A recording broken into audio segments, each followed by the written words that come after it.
glad that I'm not dealing with the money end. I'm so glad that, you know, like, I'm not one of these people that is battling the banks and trying to get the money released and trying to get, you know, things fixed up and squared, and taking kind of like putting the old money system out of business, but then not terrifying the population. I mean, you know, like, a lot of the mainstream population would be terrified if you couldn't go to your bank and open the door. And in fact, that's the thing. That's why the banks haven't closed, is because they know that as soon as they close, they start that illusion of rioting. And there's a lot going on behind the scenes that's just poppycock, because the people trying to make decisions have no control over anything to be able to make decisions. And in fact, it's the control systems that they've imposed that are breaking down that have caused the problem, not us as people. Right. The human scale, to work on human scale, is really difficult because it means actually listening to other human beings. And the banks, when was the last time you went into your bank and they actually listened to you? Is there any way to make any suggestion in banking that would make any difference to any of the bankers? No. If you had a law degree, it might. It doesn't matter anymore because that system's over. How's it going to manifest it being over? I mean, we're talking about things that were dated September 18th, September 19th, and September 20th. Well, not actually, it hasn't been dated September 20th yet, because today is September 20th and it's still going on. So we're talking about something extremely brand new. The banks are all insolvent. How are we going to deal with that without having riots in America? Well, that's what the managed trust, because that's the world money for humanitarian. That's what they're trying to do. Is they're trying to make this as smooth a transition as possible. You know, and think about how many people are going to freak out worldwide, and governments that have tons of Iraqi dinar holding, and nobody's going to be able to exchange the dinar. I mean, just wait till that fucking thing hits the fan. That's going to, like, really flip people out.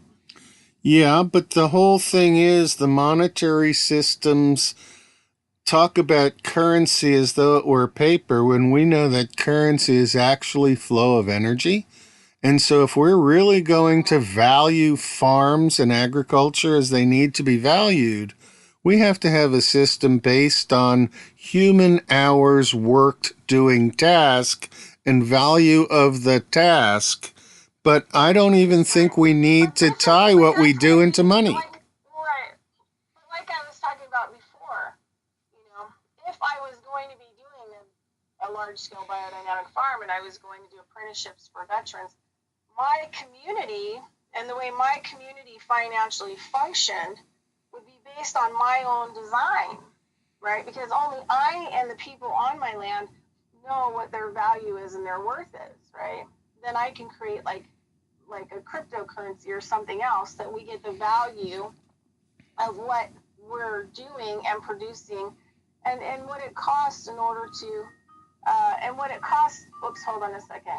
Yeah, that would be like the hour cards that I worked out 10 years ago, which hour cards were going to be able to replace dollars because you earned hour cards by spending hours of your time working, and they'd be redeemable in a system based on a faith and trust union that had the purchasing power to get things so that they were net cheap and just have all the intermediate costs eliminated.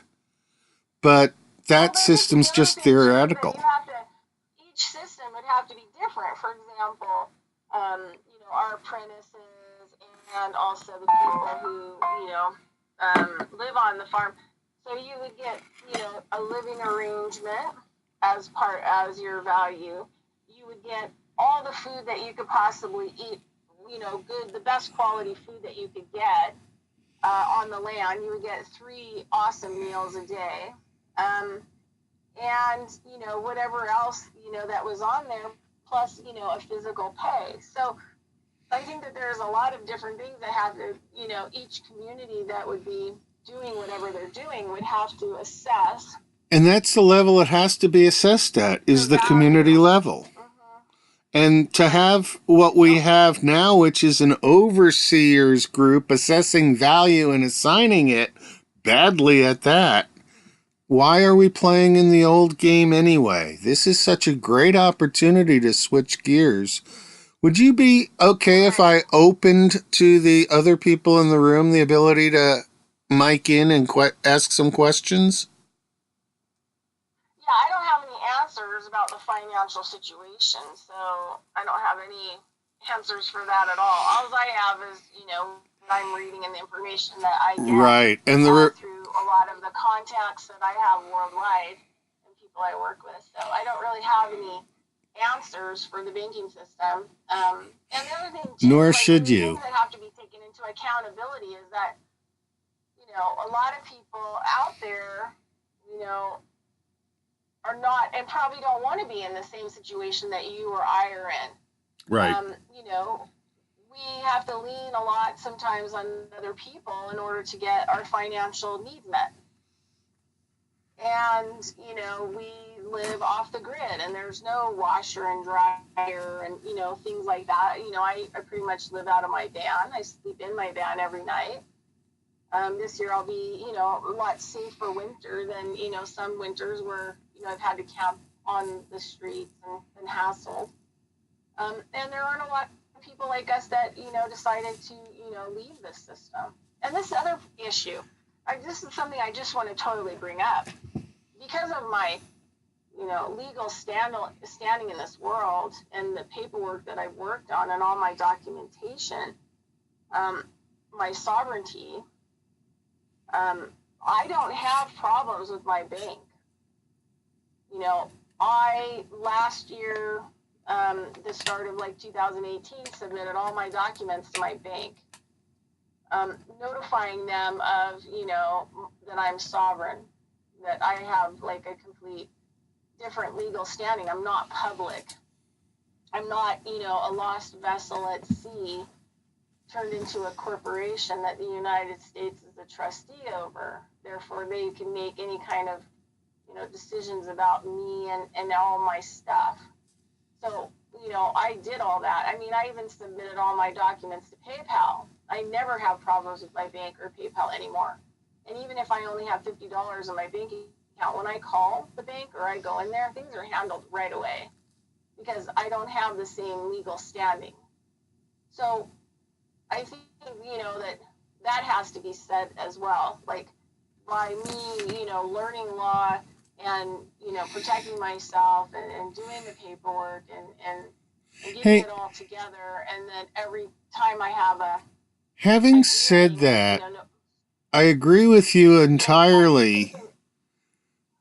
Would you do me a favor and take 10 or 15 minutes and talk about Heather Ann Tushy Giraffe and what she's doing and the whole idea of that very Well, important stuff?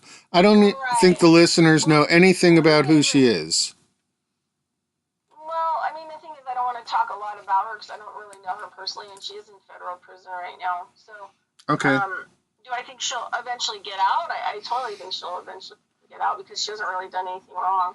But she was an attorney and then saw what was happening in the banking industry and then, gave surrendered her license and then tried to help humanity. And her and some other people were involved with creating new UCCs, which are international laws that govern everything.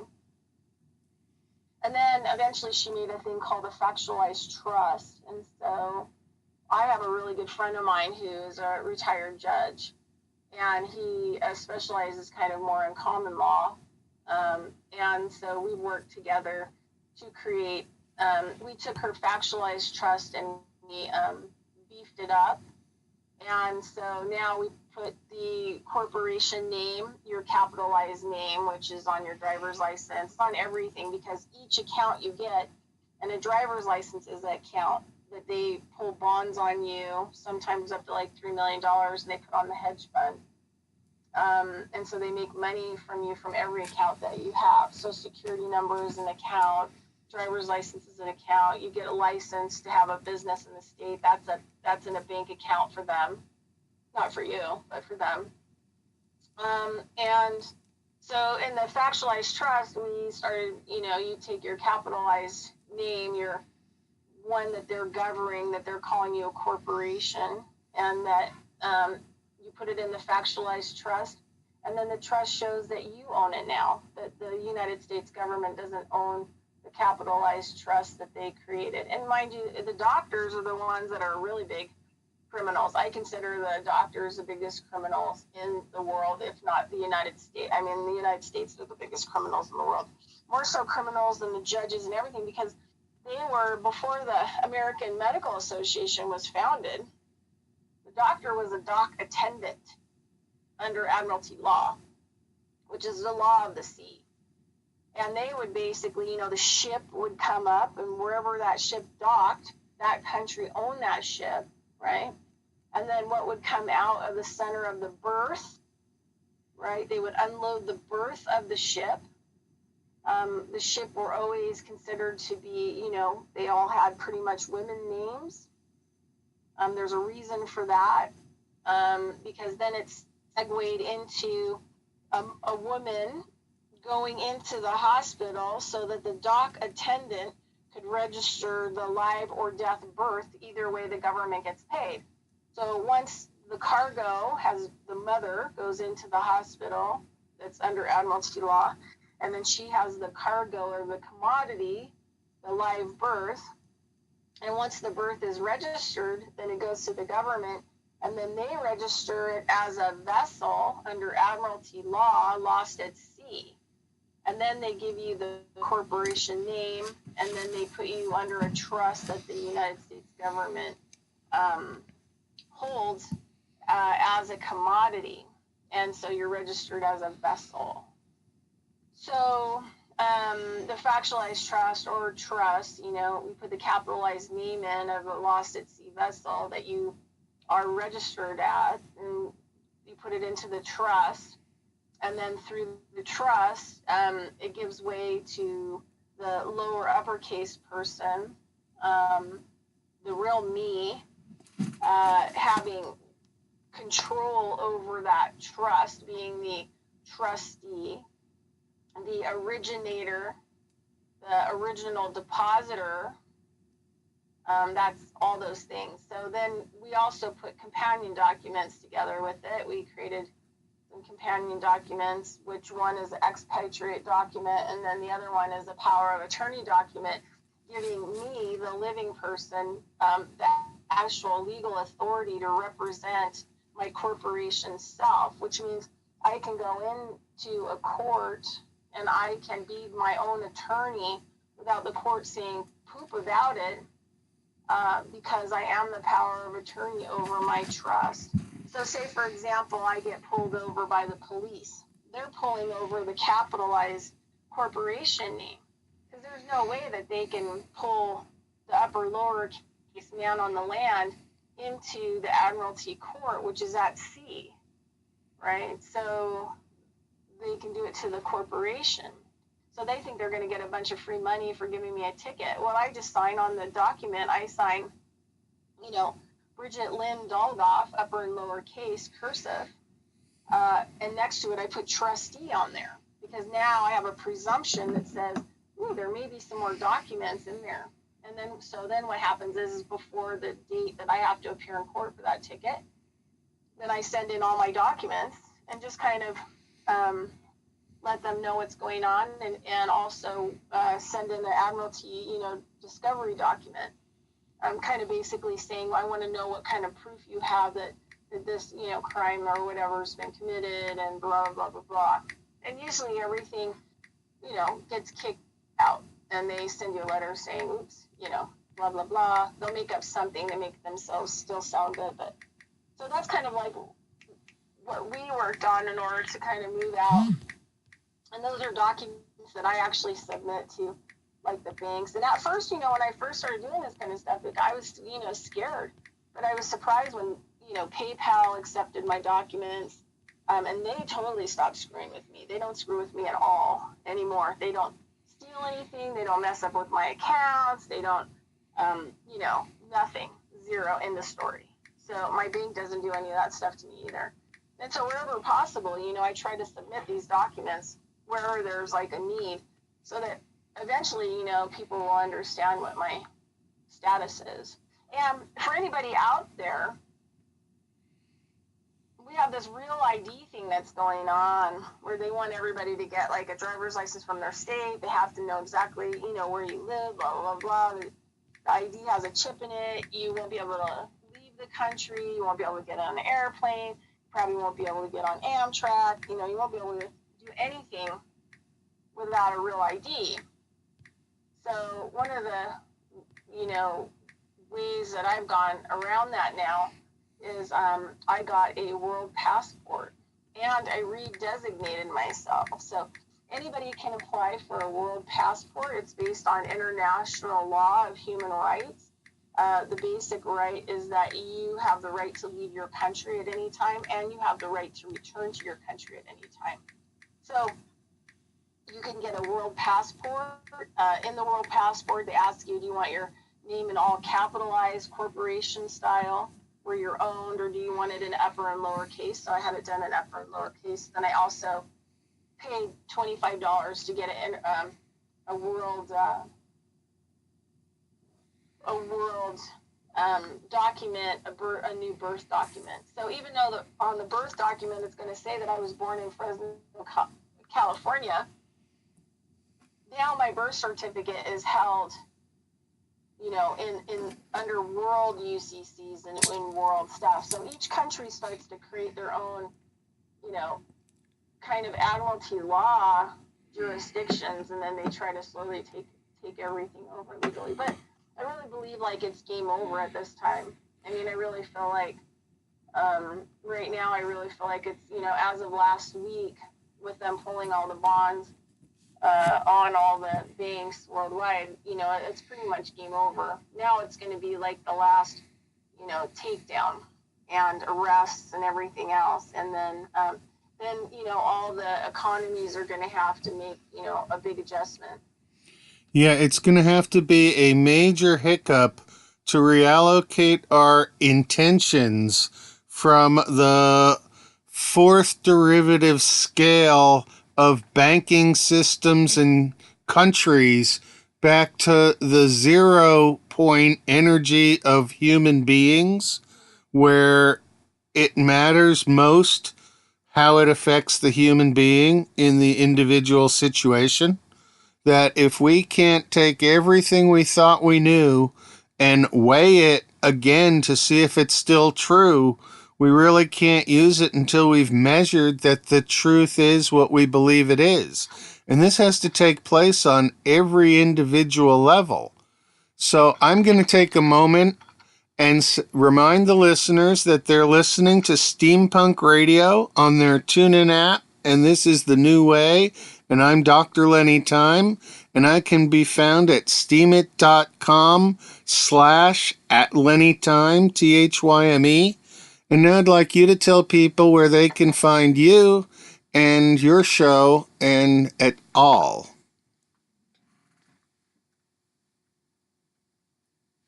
Are you there? Yes, I'm here. Tell people where they can find you. I'm like, oh no, he's gone. He's left. All right. Oh, Facebook, Bridgette Lyn Dolgoff on Facebook. I have a website, coe-llc.com. And then Saturdays at 1 p.m. Eastern Standard Time on Revolution Radio and Studio A, Carrying Stones and Digging Holes radio show. Yeah, and Bridgette and I are both also frequent guests on the Feral Hippies radio show. Her name is Mona Radler. She's on Revolution Radio at freedomslips.com and Huggy Shack on Monday through Friday, 2 hours after this show ends. So she's on at 2 o'clock Eastern, 11 a.m. Pacific. And I enjoy Mona's show because she has a totally grassroots different perspective to everything. and it's nothing like I've ever dealt with, but she's a fun person to be with. Okay, now that we've done our obligatory let everybody know who we are and where we are, how do you think things are going to play out in the next 2 weeks? Do you think we're going to have riots in America? Do you think the Treasury Department is going to arrest 50,000 people because the Well, I think they've already arrested a lot of people. Um, because there was a whole thing about a month ago that they were adding on to Gitmo. That they actually, it was in the budget that they reopened Gitmo and that they were having to add on because they didn't have enough room for all the people that they were holding. So I think, it's probably going to be rapid. I think that people should have a food storage for sure. Hold on a second. okay. I agree with the food storage. I think if we have alternate forms of power, that's important, but also storing maybe 5 gallons of clean water might be a I useful have, thing. yeah, water. I have about 6 months of food storage. And easy to food. Like I have lots of oatmeals and grains and stuff. I mean, grains and even dried beans you can sprout, even if they're a little crunchy. In 24 hours, you could soak them enough with just a little bit of water that it would soften them enough that you could eat them. And also, you can grind them, or plant them. Lots of things you can do. Seeds are like the best thing to have, I think. But I have food storage of stuff. I even have emergency food. This is the other thing that cracks me up. I tell people this kind of stuff all the time on different shows. About I go to the food bank to get food. I go to a once a month food bank and then like every 2 weeks food bank. And about a month ago, all the food banks were handing out these not plastic, but they're fully contained in a plastic like bubble. But there were emergency meals where they even had the water. They had a little water container with water. They had the freeze dried meal, and then they had this mat that you snap and that you put it all together and lay it on the mat, and the mat cooks it, right? And then it had like a little candy and like a military, like cracker or something else in it. But anyway, I was shocked that they were giving these emergency meals away at the food banks. And it was like I was talking to one of the ladies at the food bank, and I said,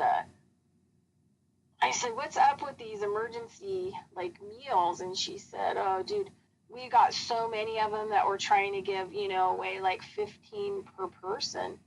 And I said, not being a conspiracist, but what do you think about that? And she said, well, if the food bank is giving away emergency meals, she said it should caution people to think about, kind of stuff that's going on. And I said, exactly. So I took the vegetarian ones, kind of a thing as emergency food. But I have 6 months of food storage, and I have plenty of water, and things go wacko. And the other thing too is I keep filling up my water containers, especially if I'm using them or whatever else. Or every couple weeks I'll clean out the water in my water containers, and then I'll refill it with like fresh water or whatever else. I don't let it sit for a really long period of time. Yeah, But I purposely live outside of the city, because about spring I got this feeling like I didn't really want to be in the city anymore. So I do drive into the city. I work on some of my clients that I go work on, but then I come back out here. And if anything seemed like it was freaky or whatever, or was breaking down, I would not leave where I'm at. I'm kind of out in the desert, so kind of in a good place right now to weather a storm. And I get that a lot of people are not in the same position to weather a storm, but I think that I'm not going to say that we're not going to see anything, but I think because the way that some of the people that are doing this work are handling it, I think that it's going to be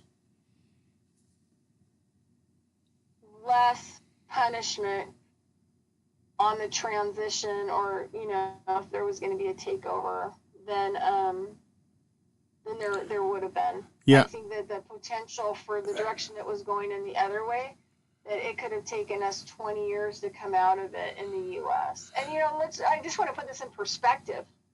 And this was the Great Depression, and so when I went back to school for farming, and I took this class, and it was based on reading historical stuff from time periods where currencies collapsed and things like that, or war came, and what happened to food supplies, what happened to populations. And it was so astounding to me in this book that talked about the Great Depression, and this was like maybe 10 years ago. But basically what happened, okay, so back then, yes, the U.S. had a lot smaller population. They didn't have the things that we have and the abilities now that we have to be able to grow food in winter. They didn't have any of that. They didn't, store everything properly or whatever else, or they didn't have enough, they're not going to have enough for winter. And winters were a lot colder. I mean, if you look at what Charles Dickinson, if you look at some of his books, I mean, his books were they were facts. Like, they would talk about how cold it was, and ice and snow. And back in those days, in England and London, they had harsh winters. Now they don't even have winter. So we're also dealing with a whole other, time period, right? I So think we're back then it was dealing a with lot a worse in different some ways. reality. But so what happened is that in America, people were growing small victory gardens because they were asked to help support being able to feed themselves and other people during the war. They also 25% of the population of the U.S. were big farmers that grew tons of food.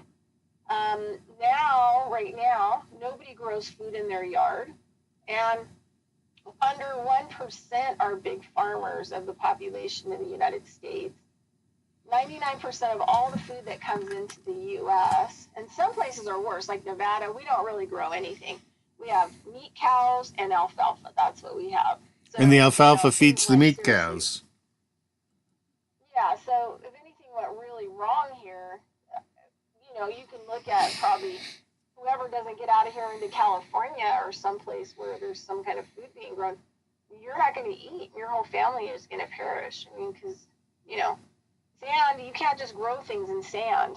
You have to rehabilitate that sand, at least in the dirt, so that you can actually grow something in it to feed yourself. And under the right conditions, and we're talking a minimum of like 72 degrees and higher during the day, you can't get even lettuce to sprout. And lettuce, you can have, under right conditions, you can have a lettuce head in 3 weeks. So you've got to figure out what you're going to do in between and where you're going to get that water or whatever else.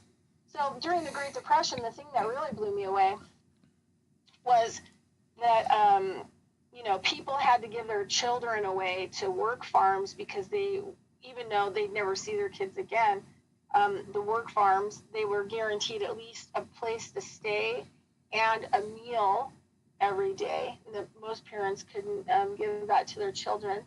The other thing that was really mind-blowing is that in some major cities and stuff like that, it took years for birds and mice and all kinds of animals to come back because people were so poor in these cities and there was like nothing to eat. I mean, it's like the reports coming out of Venezuela, not only were the people recently, eating their pets, but now I guess they've broken into the zoo and they're killing and slaughtering the zoo animals to eat.